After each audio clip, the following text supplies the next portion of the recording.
নমস্কার, সুপ্রভাত। আশা করি সকলে খুব ভালো আছেন।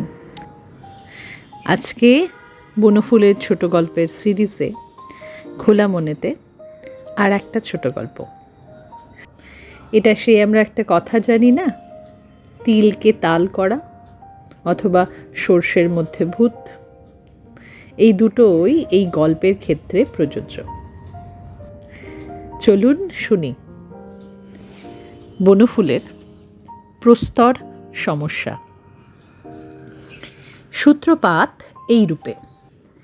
সাঁওতাল পরগনার এক পার্বত্য অঞ্চলে বায়ু পরিবর্তন মানুষে গিয়েছিলাম। প্রত্যহ ভ্রমণ করি, নৈসর্গিক শোভা নিরীক্ষণ করিয়া পুলকিত হই।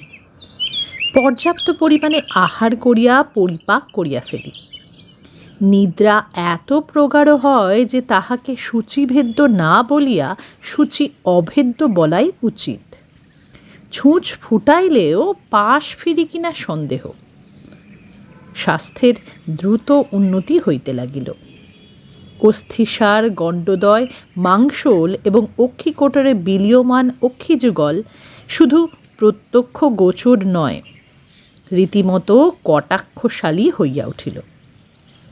বহুকাল শীষ দিনাই।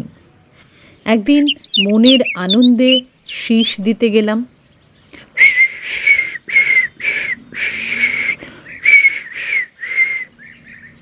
পারিলাম না।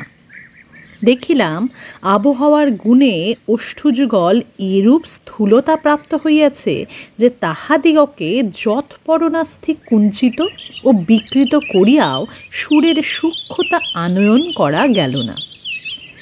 ঋত স্বাস্থ্য পুনরুদ্ধার করিয়া মনে কিন্তু সুর জাগিয়াছিল। সুতরাং অনতি বিলম্বে এবং অনিবার্যভাবে আলোকপ্রাপ্ত মাইতি পরিবারের সহিত ঘনিষ্ঠ হইয়া পড়িলাম। যখন তখন কারণে অকারণে মিস যুথিকা মাইতিকে দেখিয়া আমার মাংসল, গণ্ড ও স্থূল ওষ্ঠ হাস্যজনিত কুঞ্চন প্রসারণে অপরূপ হইতে লাগিল। মাইতি পরিবারও বায়ু পরিবর্তন মানুষে আসিয়াছিলেন এবং স্বাস্থ্যের দিক দিয়া এক পুণ্ডরীকাক্ষ বাবু ব্যতীত সকলেই যথেষ্ট উন্নতি লাভ করিয়াছিলেন। বৃষস্কন্ধ, বুড়ো রস্ক, শালপ্রাংশু মহাভুজ বলিষ্ঠ পুণ্ডরীকাক্ষ বাবু যে কেন আসিয়াছিলেন প্রথমে তাহা বুঝিতে পারি নাই। আর যে প্রয়োজনই তাহার থাক, বায়ু পরিবর্তনের প্রয়োজন ছিল না। প্রায় ভাবিতাম স্বাস্থ্য শব্দটির ওপর মতুপ বা বতুপ প্রত্যয় যদি এত সফলতার সহিত করিতে পারিয়াছেন, তাহার এখানে আসিবার কারণ কি? এরপর কিছুদিন পরে মাথায় ব্যান্ডেজ বাঁধিতে বাঁধিতে কারণটি উপলব্ধি করিলাম। রাত্রে মাইতি মহাশয়ের বাড়ি হইতে প্রত্যাবর্তন করিতেছিলাম। গেটটি ছাড়াইয়া কিছু দূর আসিয়াছি। যুথিকার শেষ কথাগুলি তখনও কানে বাজিতেছে। এমন সময় একটি সুনিক্ষিপ্ত কঠিন প্রস্তরখণ্ড আসিয়া মস্তকে আঘাত করিল। চলতি বাংলায় মস্তকের যে স্থানটিকে রগ বলা হয়, সেই স্থানটি বিদীর্ণ হইয়া গেল। আমি প্রথমে কিংকর্তব্য বিমূঢ় হইয়া চিৎকার করিয়া উঠিলাম, কিন্তু পর মুহূর্তেই কর্তব্য সম্বন্ধে কিঞ্চিত সচেতন হইয়া পাথরটি কুড়াইয়া পকেটে পুরিলাম। ভবিষ্যতে মামলা করিতে হইলে পাথরটি কাজে লাগিবে। মামলা করিতেই হইবে, কারণ ব্রিটিশ সাম্রাজ্যের ন্যায় শক্তির সাহায্য ব্যতীত পুণ্ডরীকাক্ষকে কায়দা করা যাইবে না। স্কাউন্ড্রেল কোথাকার! আজকালকার স্ত্রী স্বাধীনতার যুগে যুথিকার মতো মেয়ের চতুর্দিকে উনি হারেম বানাইতে চান। যথারীতি ডাক্তার এবং দারোগার শরণাপন্ন হইলাম। দারোগা বাবুকে পাথরটি দেখাইলাম। তিনি দেখিয়া নাড়িয়া চাড়িয়া সেটি আমাকে ফেরত দিলেন এবং বলিলেন, এ পাথরে তো তেমন কিছু দেখছি না। তাছাড়া শুধু পাথরের জোরে তো কেস চলবে না, অন্য প্রমাণ চাই, দেখি এনকোয়ারি করে। সন্দেহ হইল অপর পক্ষ হইতে ঘুষ খাইয়াছেন। পাথরটি কিন্তু ফেলিয়া দিলাম না, রাখিয়া দিলাম। ভাগ্যে ফেলিয়া দিই নাই, কারণ কয়েকদিন পরেই ভাগ্য বিধাতার দূত এক অপরিচিত ভদ্রলোকের বেশ ধরিয়া আমার বাসায় আসিয়া উপস্থিত হইলেন।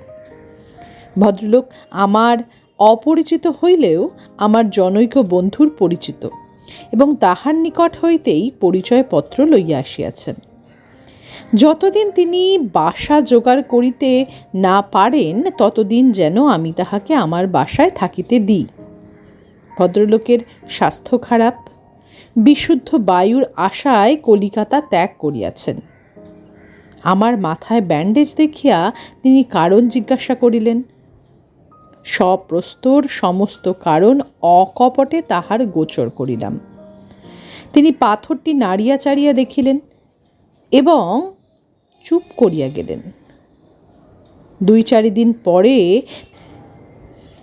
তিনি যে কথা বলিলেন তা গোপনে বলিলেই পারিতেন, কিন্তু কথাটা জানাজানি হইয়া গেল। আমি মামলা উঠাইয়া লইতে চাহিলাম, পুণ্ডরীকাক্ষ কিন্তু ছাড়িল না। মামলা চলিতেছে। মামলার স্বরূপ একেবারে বদলাইয়া গিয়াছে। আমি আদালতে শপথ করিয়া বলিয়াছি, পুণ্ডরীকাক্ষ আমাকে পাথর ছুঁড়িয়া মারেন নাই, তাহার সহিত আমার কোনো কলহ নাই। আমি হঠাৎ হোঁচট খাইয়া পড়িয়া গিয়া মস্তকে আঘাত পাইয়াছি। প্রস্তরটি আমি কুড়িয়া পাইয়াছিলাম। পুণ্ডরীকাক্ষ শপথ করিয়া বলিতেছেন পাথরটা তাহারই, এবং আমি চুরি করিয়া লইয়া পালাইতেছিলাম বলিয়া তিনি আমাকে তাড়া করিয়াছিলেন, এবং তাড়ার চোটে পড়িয়া গিয়া মস্তকে চোট পাইয়াছি। উভয়েই উঠিয়া পড়িয়া লাগিয়াছি। সার্থক এবং নিরর্থকভাবে উকিল, দারোগা, ডাক্তার যাহাকে পাইতেছি তোয়াজ করিতেছি। জলের মতো অর্থ ব্যয় হইতেছে। আমার বাসায় আগত ভদ্রলোকটি সন্দেহ করিয়াছেন, কিন্তু পরে প্রমাণ করিয়াছেন যে পাথরটি সহজ পাথর নহে, অতিশয় দামি একখণ্ড হীরা। দাম 50,000 টাকা পর্যন্ত অনায়াসে উঠিবে। শান্তিভঙ্গের আশঙ্কায় সাঁওতাল পরগনার উক্ত পার্বত্য স্থানটির নাম আমি উজ্জ্ব রাখিলাম। গল্প লেখকের অন্তত এই অধিকারটুকু আছে আশা করি। কেমন লাগলো গল্পটা? অদ্ভুত একটা মামলা, সামান্য একটা জিনিস হঠাৎ করে যদি অসামান্য হয়ে যায়, তখন মামলাকারী দুপক্ষের কিভাবে ভোল পাল্টায় তার একটা দারুণ উদাহরণ। আর একটা ভাগ্যোদয়। যাই হোক, গল্পটা কেমন লাগলো জানাবেন। ভালো লাগলে নিজের প্রিয়জনদের সঙ্গে শেয়ার করবেন, লাইক আর কমেন্ট করবেন। ভালো থাকবেন সবাই, সকলকে ভালো রাখবেন। ধন্যবাদ।